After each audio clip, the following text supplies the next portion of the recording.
Labing dako og bongga nga pagsugat sa bag-ong tuig ang gigahinan og 5 milyones pesos ug masaksihan kini sa dakbayan sa Sugbo. Kini matud pa mao ang opisyal nga pagbugto sa pagkaulipon sa COVID-19 sa dakbayan sa Sugbo. Giklaro hinuon sa tagdumala nga ang mga pribadong stakeholders mao'y moabaga sa naasoing kantidad.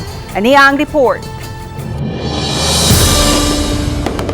3 million pesos nga kantidad sa fireworks nga mula na og 10 ngadto sa 15 minutos ang tipik lang sa matanawan sa mga tao bisan kadto atua sa bukid sa syudad na himutang. Kabahin kini sa New Year's countdown nga pasigugdahan sa city government diha sa SRP sa pagpangulo sa Tourism Commission. Giklaro hinuon sa tagdumala nga ang mga pribadong stakeholders maoy moabaga sa naasoyng kantidad. Ang Cebu City mugahin usab og 2 million pesos sa production ug uban pang gikinahanglan sa pasundayag. Tanan welcome sa labing una ug dako nga kalihukan nga ipadayon sa mosunod nga mga katuigan. Adunay mga performers nga mulingaw sa mga taong mananaw.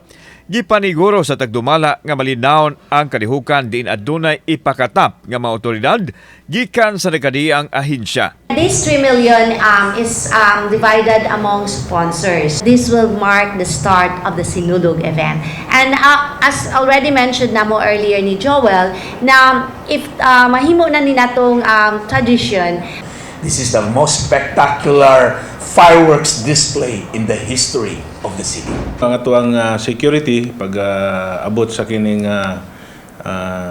New Year's countdown karong December 31, naka-in place na ang atuang security no.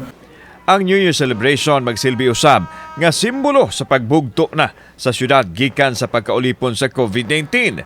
Gani ang mga motambong sa party mamahimo nga dili na mag-face mask. Hinoon gidasi gihapon ang pagpanalipod sa usag-usa gikan sa posibleng pagtakod sa uban pang mga balatian. we will have coronavirus drop and then a new crown will rise. Di ba? So, it's a symbolic thing. I-drop yun na to si coronavirus. Parang nga goodbye coronavirus. Parang di na ka na mo welcome in 2023. This is not just a celebration of Cebu City but the entire island, no? So as what the mayor said also, this is one Cebu province, appeal na gina the Cebuanos. Kauban si Clover Lumayag, ako si Alan Domingo. Balitang Bisdak.